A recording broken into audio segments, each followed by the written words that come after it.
नमस्कार, आप देख रहे हैं कैपिटल न्यूज। मैं हूं प्रफुल्ल गिरी।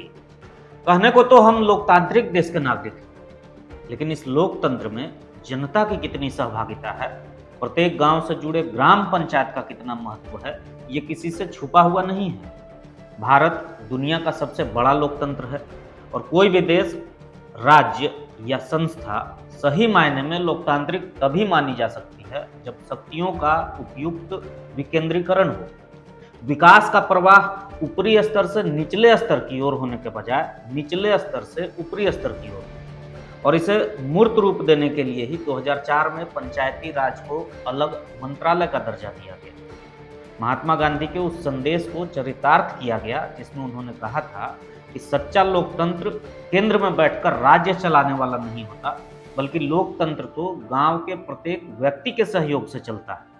लेकिन ग्राम पंचायतों को कितना अधिकार दिया गया है, कितनी योजनाएं वो पारित करने में सक्षम हैं, ये तो सबको पता है।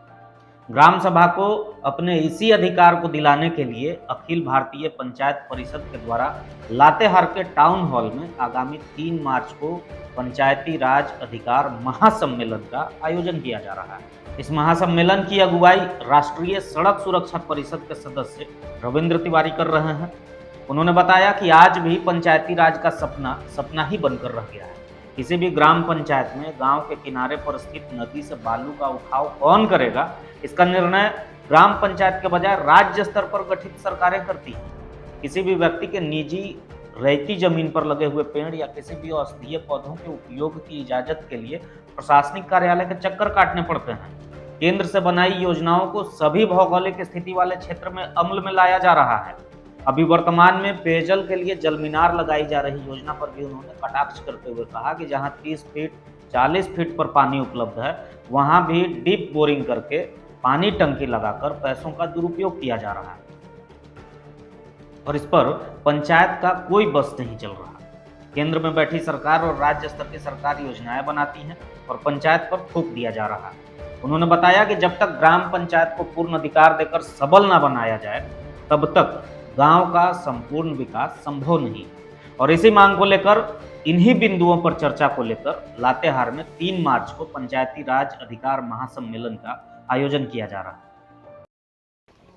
यह बहुत गौरव की बात है हमारे पलामू प्रमंडल के लिए कि यह पलामू ऐसे पिछड़े क्षेत्र लातेहार में अखिल भारतीय पंचायत परिषद के तत्वावधान में पंचायती राज अधिकार महासम्मेलन आयोजित है।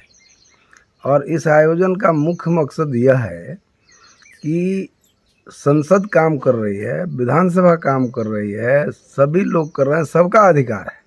लेकिन अगर अधिकार नहीं है तो सिर्फ पंचायतों को नहीं है, ग्राम सभा को नहीं है, जबकि उसी संविधान के तहत संसद को भी अधिकार प्राप्त है, विधानसभा को भी अधिकार प्राप्त है, न्यायालय उच्च न्यायालय को अधिकार प्राप्त है, संवैधानिक संस्थाओं को अधिकार प्राप्त है।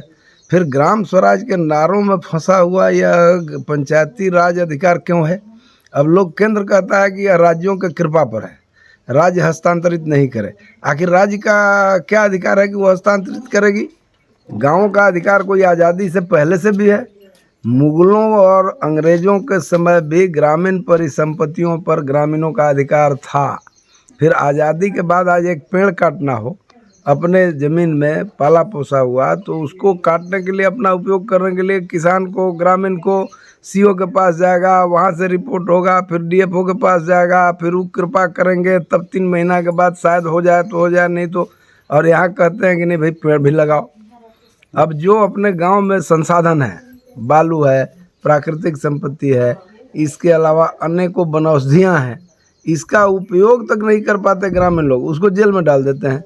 तो इसके लिए ग्रामीण जो पंचायती राज अधिनियम के तहत जो अधिकार 29 प्राप्त हैं, उसको मजबूती के साथ पंचायतों के चुने हुए प्रतिनिधि और नगर निकाय के लोग सजग होकर अपने आप मजबूती और सशक्तिकरण के साथ काम करें। यही इसका उद्देश्य है, इसीलिए आयोजित है।